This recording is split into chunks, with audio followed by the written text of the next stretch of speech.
Shenzwai kuchema kwangu Iyawo iwo Musiki we vanhu inzwai kuchema kwangu Iyawo iwo Mwari wenyasha inzwai wo nhamo dzangu Iyawo iwo Musiki we vanhu inzwai wo nhuna dzangu Ndinokumbira mundipukute misodzi yangu Ndinokumbira munditongerawo nyaya yangu Ndinokumbira Mwari mundirwire hondo dzangu Ndinokumbira mundikundise vavengi vangu Ndinokumbira Mwari Baba mundizorodzewo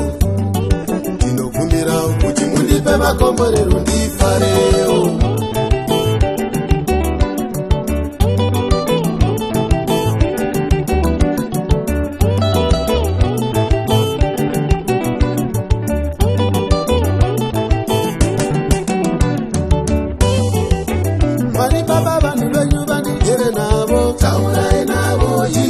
Vanhu vandinorarama navo vape maziso ivo vanhu vandinoti ndeve pedyo vakondiwonawo sechivo vandinoti ndinovimba navo taurai navo ivo vandinoti ndeve rudzi rwangu vape maziso ichivo vanhu vandinoti hama dzangu vakondiwonawo sechivo vanhu vanoda kuchema kwangu taurai navo ivo vanofarira misodzi yangu vape maziso mina macho yavo vanoda ndiwire pasi vakondiwonawo zvandinobata votidai zvaparara taurai navo kana musha wangu vanouti ndewe pasi vape maziso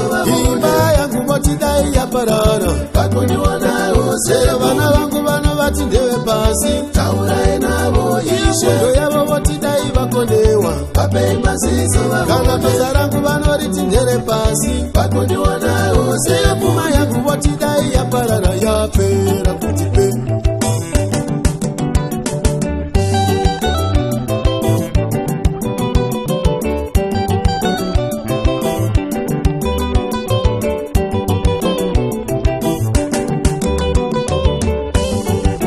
vanongoda kundiona ndakakwindimara taurai navo ikapara hadzi anoda kuonererwa vapewo rudo vanongoda kundiona ndakakwindimara pandishurirewo zvangogara hadzi anoda kuonererwa taurai navo vanogara kundiona ndichifamba netsoka vapewo rudo yangu mota hadzi chatove chikorokoro pandishurirewo vanongoda kundiona ndichifamba netsoka taurai navo yangu kuti vanzidedze vana vechikoro vapewo rudo vanogara kundiona ndichitodza pandishurirewo zvikaza hanzi anoda kushambisira taurai navo vanogara kundiona ndichitemura vapewo rudo ndikaza hanzi anoda kushambisira pandishurirewo vanogara kuti nditifare tindike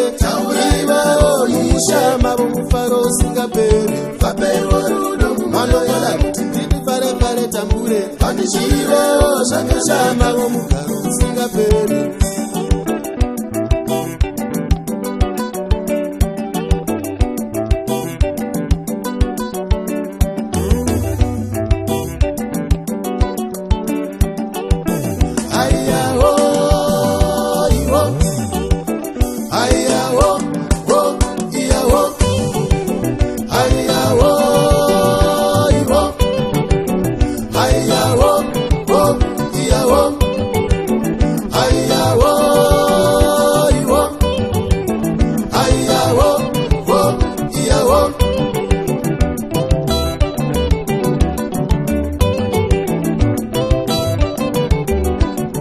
Vamwe vacho vatochena musoro, kuchena musoro yavo chaiko vachena musoro, vachingondishora. Vamwe vacho vatochena musoro, kutochena musoro yavo chaiko vachana musoro, vachingondiyomba ndatoda ndikasara musoro. Ndangosara musoro chete, ndasara musoro nekuona vachindishusha. Ndangosara musoro chete, ndasara musoro nekuona vachindishusha. Iwe nyarara, iwe nyararisa, iwe nyarara inguva chete. Iwe nyarara, iwe nyararisa, ndati nyarara zvichapera chete. Iwe nyarara, iwe nyararisa, ndati nyarara zvichapera chete.